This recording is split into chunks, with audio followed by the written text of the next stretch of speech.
Assalamualaikum and welcome back to our video lecture series of class 12 mathematics, and in this series we have started chapter number 7 और last video में students हमने exercise 7.2 question number 1 को discuss किया था और slope से related कुछ बातें की थी।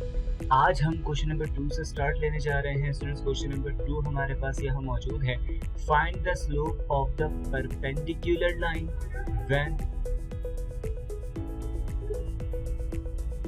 when the given line passes through the following pairs of points। ठीक है, तो अब यहाँ हमारे पास जो परपेंडिकुलर लाइन है इसका स्लोप हमें निकालना है। स्टूडेंट्स, लास्ट वीडियो में अगर आपको याद हो तो हमने पैरेलल लाइन से रिलेटेड कुछ डिस्कस किया था। ठीक है, और आज हम यहाँ पे डिस्कस करने वाले हैं परपेंडिकुलर के बारे में। तो भाई इसके लिए हम क्या करते हैं, सबसे पहले तो मैं यहाँ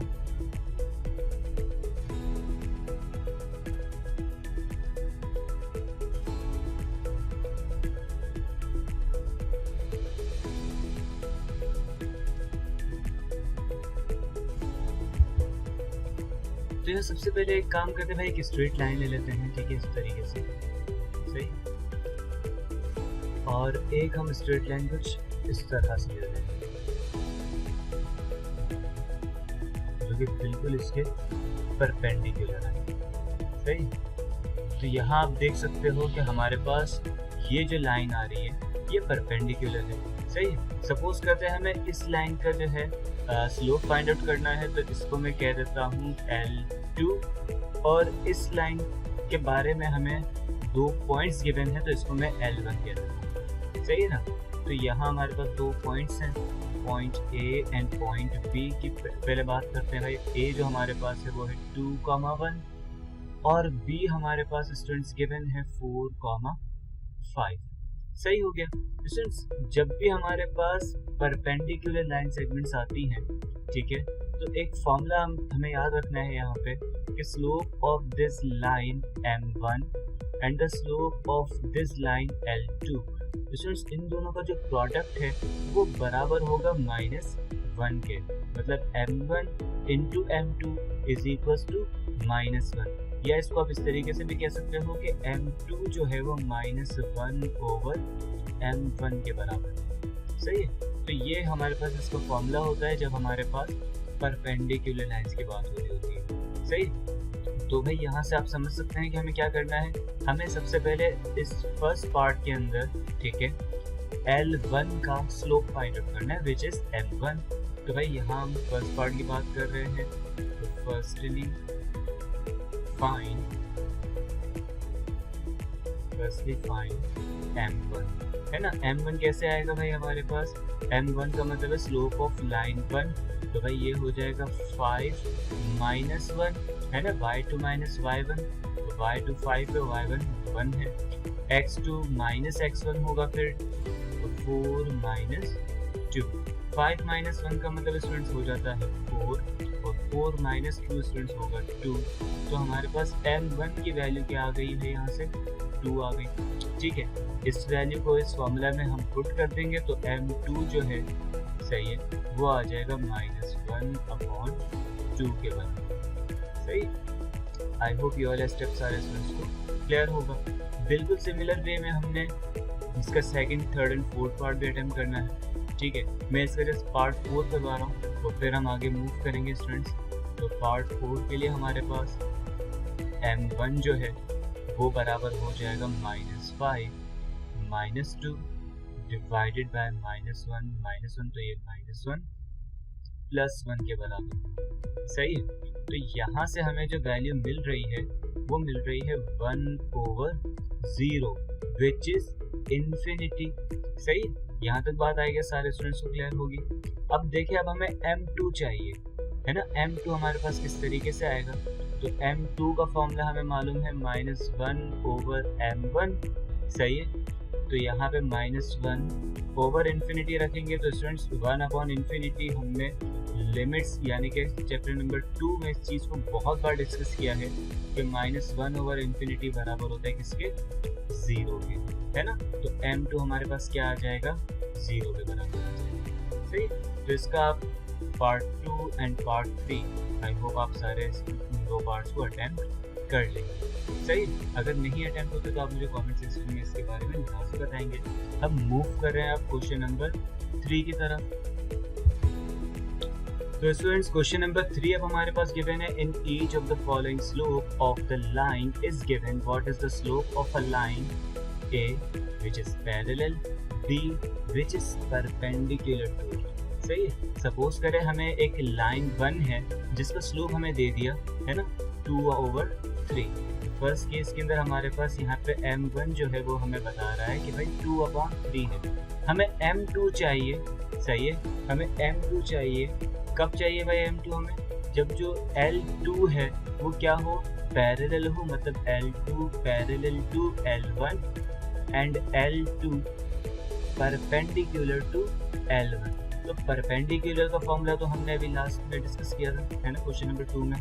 पैरेलल का फॉर्मूला स्टूडेंट्स क्या होता है उसकी तरह देखते हैं। पैरेलल का फॉर्मूला ये है, अगर हम L2 का कह रहे हैं कि L2 is parallel to L1, तो जो स्लोप होगा M2 का वो बराबर होगा किसके, M1 के, है ना। अगर ये दोनों लाइंस पैरेलल हैं तो इनके स्लोप्स आपस में क्या होंगे भाई, बराबर होंगे, इक्वल होंगे। तो भाई M2 जो है इस केस के अंदर हमारे पास आ जाएगा 2/3 के बराबर। सिमिलरली अगर हम परपेंडिकुलर की बात करते हैं तो परपेंडिकुलर का फॉर्मूला है M2 इक्वल्स टू -1/M1। तो भाई ये हो जाएगा -1/M1 की वैल्यू 2/3 है। तो स्टूडेंट्स इसको शिफ्ट कर देंगे अपवर्ड, तो ये हो जाएगा -1 multiply by 3/2 which will be -3/2। सही हो गया स्टूडेंट्स। बिल्कुल इसी तरीके से सिमिलर वे में हमने सेकंड और थर्ड एंड फोर्थ इन चारों को हमने सॉल्व करना है। ठीक है, मैं डायरेक्ट इनके आंसर्स लिख रहा हूँ। तो भाई M2 हमारे पास फर्स्ट केस में क्या आ जाएगा, -7/2, और सेकंड केस के अंदर अगर हम बात करें जिसमें परपेंडिकुलर है तो उसमें हमारे पास ये हो जाएगा प्लस का 2/7। आंसर आप मैच करेंगे मेरे साथ।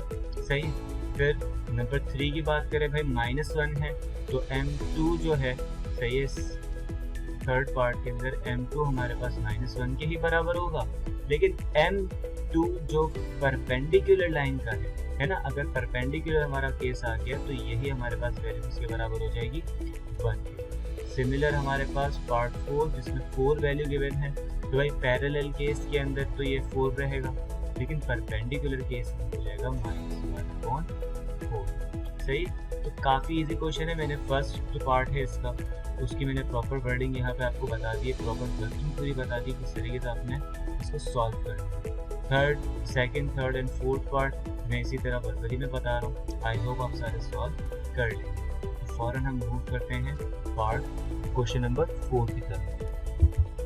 अच्छा, क्वेश्चन नंबर 4 में हमें क्वेश्चन तो बिल्कुल उसी तरीके सिमिलर दिया हुआ है क्वेश्चन नंबर 3 से, बस थोड़ा चेंज है, यहाँ हमें स्लोप नहीं दिया हुआ बल्कि हमें पॉइंट्स दे दिए। तो पहले हमें स्लोप निकालने होंगे इन दोनों के, फिर अगर वो दोनों स्लोप्स बराबर आ रहे हैं तो हम कहेंगे कि भाई L1 और L2 क्या है, आपस में पैरेलल हैं।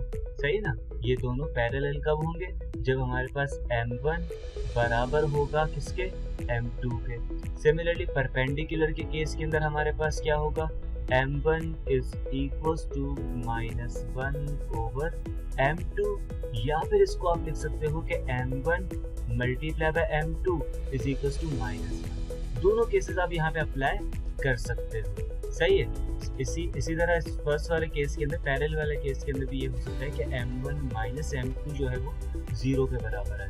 लेकिन इस फर्स्ट केस के अंदर तो इतना लेंथी जाने की नीड नहीं है, क्योंकि वो देख के हमें पता चल जाएगा कि दोनों बराबर आ रहे हैं कि नहीं।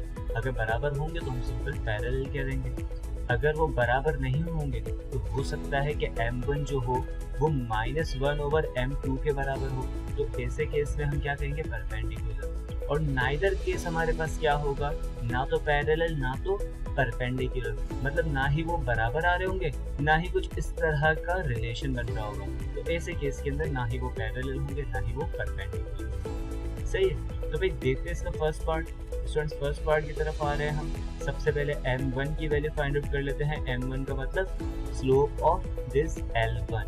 ठीक है, तो स्लोप का फॉर्मूला y2 माइनस y1 होता है, मतलब 1 - 2 divided by x2 minus x1, मतलब मतलब ये हो जाएगा 3 माइनस 1।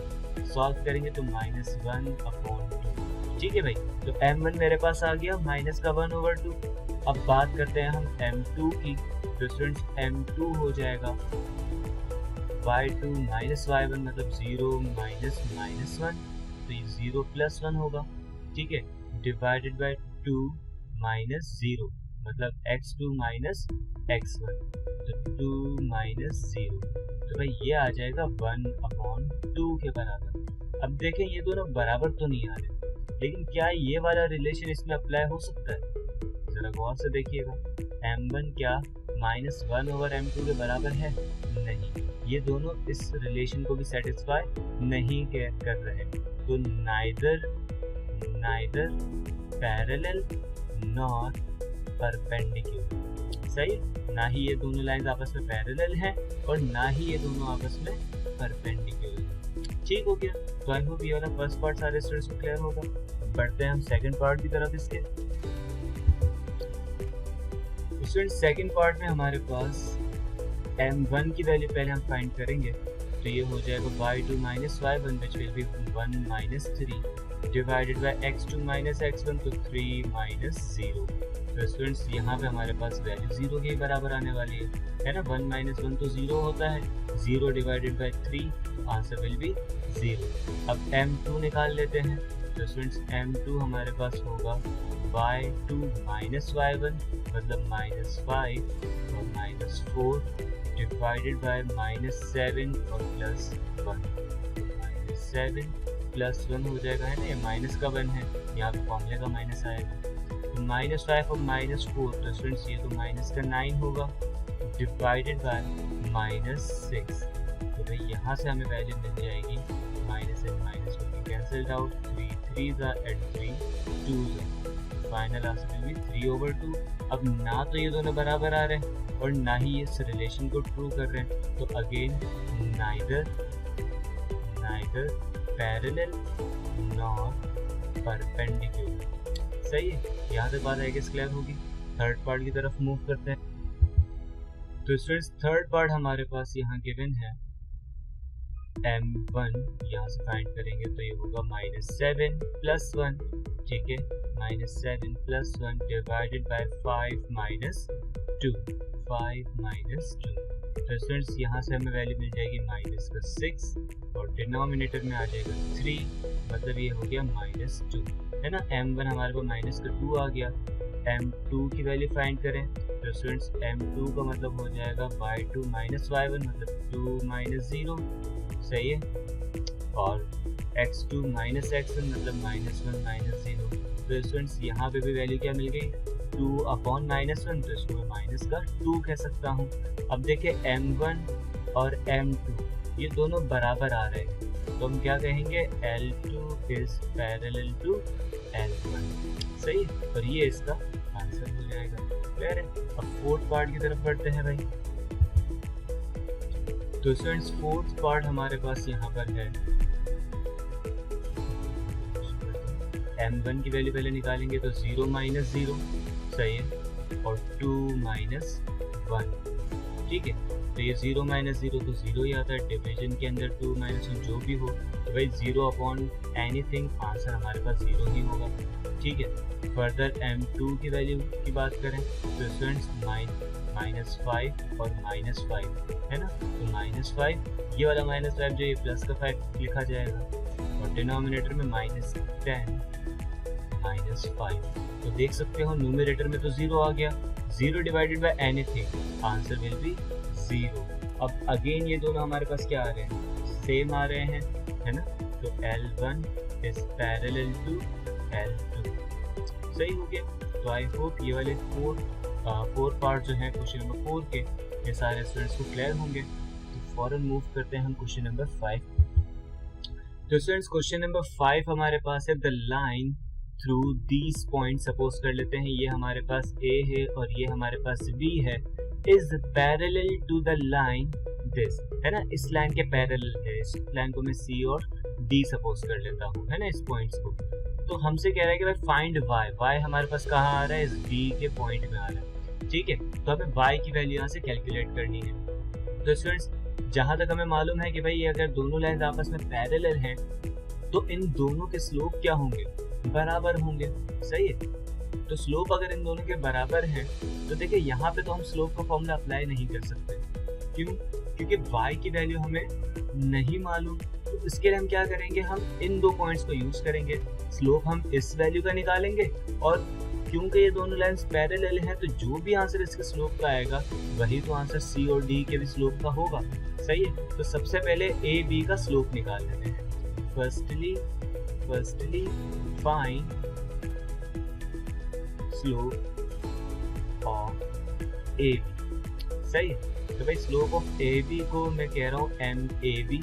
सही है, ये बराबर हो जाएगा y2 माइनस y1 मतलब 2 माइनस माइनस 4 मतलब 2 plus 4 divided by minus 3 minus 6 minus 3 minus 6। तो स्टूडेंट्स ये हमारे पास हो गया 2 plus 4 will be 6 minus 3 and minus 6 will be minus 9। तो यहाँ पे हमारे पास आ जाएगा -2/3 which is the slope of A B, है ना। अब हम जानते हैं कि भाई since these two lines are parallel मतलब ए बी जो है ये पैरेलल है किसके, सी डी के।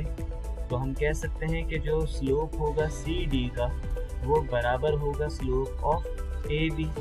सही है, तो भाई slope of C D as it is, बल्कि इसकी जगह फॉर्मूला लगा के ज़्यादा बेहतर है। स्लोप ऑफ सी डी का फॉर्मूला हमारे पास क्या है, y माइनस 1।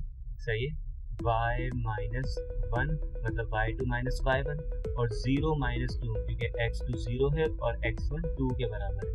तो 0 minus 2 is equal to student slope of a भी हम फाइंड आउट कर चुके हैं विच इज -2/3। ठीक है, तो स्टूडेंट्स 3 को वहाँ ले जाए, -2 को इस तरफ ले आए, तो 3 into y minus 1 equals to -2 into -2। Solve करते हैं स्टूडेंट्स इसको, तो 3y माइनस का 3 equals to plus 4। Students 3y equals to 4 plus 3 तो ये हो जाएगा 3y इक्वल्स टू 7 और y की वैल्यू स्टूडेंट्स हमारे पास यहाँ से क्या आ गई 7/3। तो ये हमारे पास फाइनल आंसर। मूव करते हैं नेक्स्ट पार्ट की तरफ। पार्ट क्वेश्चन नंबर 6 हमारे पास जो है वो क्वेश्चन नंबर 5 से तकरीबन सिमिलर है। इसमें हमसे क्या कह रहा है कि जो लाइन है, ठीक है, लाइन थ्रू दीज 2 पॉइंट्स, इसको मैं ए और इसको बी मान लेता हूँ अगेन, तो ये परपेंडिकुलर है इस बार, है ना।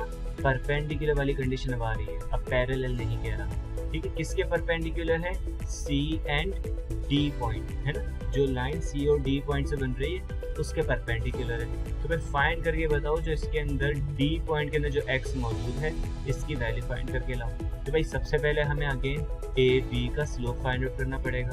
तो भाई फर्स्टली हम फाइंड कर लेते हैं स्लोप ऑफ ए बी। तो स्लोप ऑफ ए बी हो जाएगा -2 -5 डिवाइडेड बाय -3 -2।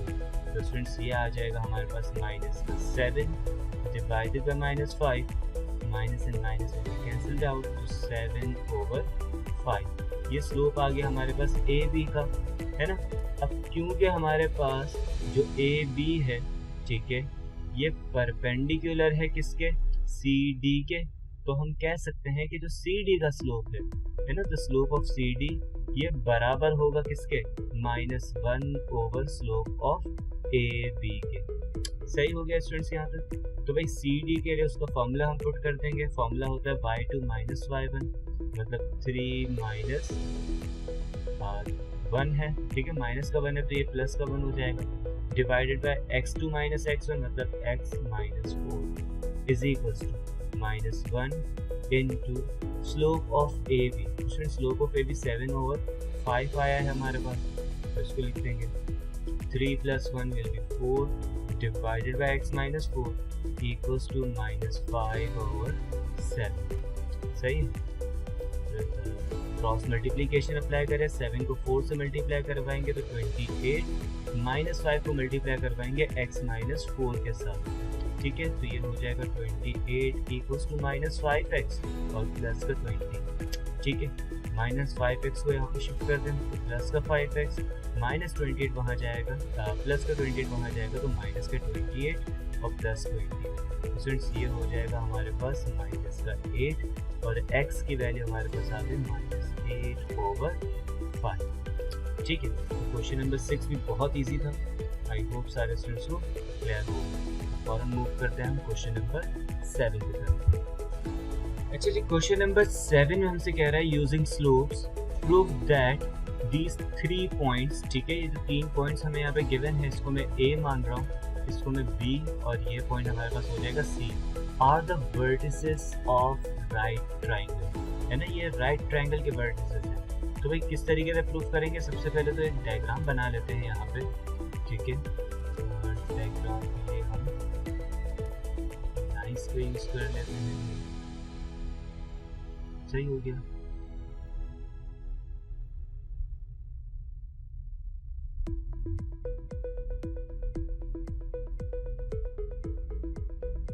सही, और एक लास्ट लाइन हमारे पास यहाँ से आ जाएगी। सही, तो उम्मीद करता हूँ एक हमारे पास अच्छी सी लाइन बन के आ रही है।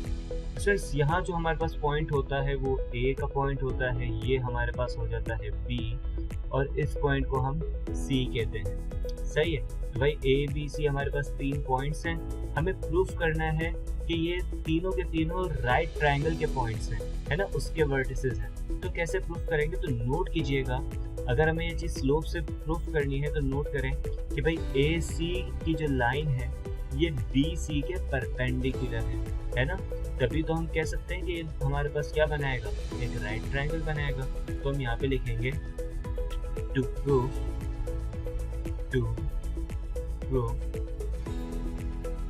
AC must be perpendicular to BC, है ना, AC को BC से परपेंडिकुलर होना पड़ेगा। सही है, तो भाई कैसे करेंगे हम इसको? हमें बेसिकली ये चीज़ प्रूफ करनी है कि स्लोप ऑफ AC जो है वो बराबर है -1 स्लोप ऑफ BC, ठीक है। या फिर हम ये चीज़ भी प्रूफ कर सकते हैं कि MAC multiply by MBC is equals to -1। तो भाई सबसे पहले चाहे हमें ये प्रूफ करना हो या फिर ये प्रूफ करना हो, हमें सबसे पहले दोनों स्लोप्स निकाल लेते हैं। तो पहले MAC के बाद बात करते हैं। तो भाई AC के लिए हम ये 2 पॉइंट्स का यूज़ करने वाले हैं, तो -2 और -4 हो जाएगा y2 - y1 की जगह। सही है, और x2 - x1 की जगह होगा 3 + 1। सही हो गया। तो भाई स्लोप आ जाएगा हमारे पास -6/4, मतलब ये हो जाएगा भाई आपके पास -3/2। ठीक है, अब स्लोप निकाल लेते हैं हम BC का। तो स्टूडेंट्स y2 होगा हमारे पास -2 और y1 हो जाएगा -6, तो it will be +6 divided by 3 - 3 मतलब 3 + 3। तो स्टूडेंट्स ये आ रहा है हमारे पास +4 और डिवाइडेड बाय 3 + 3 तो स्टूडेंट्स 6 होगा, मतलब यहाँ से हमें वैल्यू मिल गई 2/3। सही है, अब इस वैल्यू को उठा के सपोज कर ले, इसको मैं इक्वेशन 1 कह रहा हूँ, तो put MAC and MBC in equation 1। Equation 1 में पुट कर दें तो भाई ये आएगा हमारे पास MAC की जगह लिखेंगे -3/2 और MBC की जगह आ जाएगा 2/3। यह बराबर आना चाहिए -1 के। तो देखिए 2 से 2 कैंसिल एंड 3 से 3 कैंसिल, तो 1 बचेगा, मतलब माइनस की साइन और साथ में 1। तो left and right hand side दोनों सेम आ रही हैं, मतलब हम कह सकते हैं हेंस प्रूव्ड। और ये जो वर्टिसेस हैं ये किसके वर्टिसेस हैं भाई? राइट ट्राइंगल के। ठीक हो गया, काफ़ी इजी सा क्वेश्चन था, बस आपने यहाँ पे दोनों के स्लोप्स निकाल के उसे इस कंडीशन में पुट करना है। तो भाई मूव करते हैं हम लास्ट पार्ट की तरफ।